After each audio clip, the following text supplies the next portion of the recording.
തിരുവനന്തപുരത്ത് നിന്ന് ആലപ്പുഴയിലേക്ക് പോകുന്ന ആ KSRTC ബസ്സിൽ അന്ന് വലതുകാൽ വെച്ച് കയറുമ്പോൾ ഞാൻ അറിഞ്ഞിരുന്നില്ല ആ യാത്ര എന്റെ ജീവിതത്തെ മാറ്റിമറിക്കുമെന്ന്.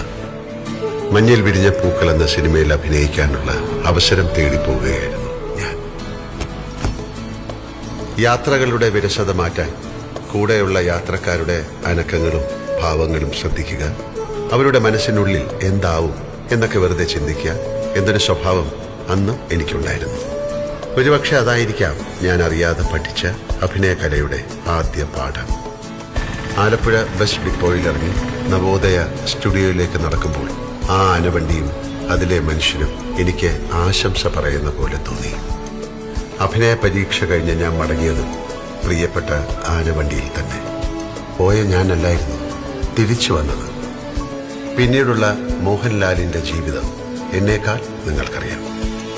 എന്റെ ജീവിതത്തിലേക്ക് ഐശ്വര്യത്തിന്റെ ചിഹ്നം വിളിച്ചെത്തിയ ആനവണ്ടി, നിനക്ക് നന്ദി. ഇതുപോലുള്ള ശുഭയാത്രകൾ സമ്മാനിക്കാൻ മലയാളിക്കൊപ്പം KSRTC എന്നെന്നും ഉണ്ടാകട്ടെ എന്ന് ഞാൻ പ്രാർത്ഥിക്കുന്നു.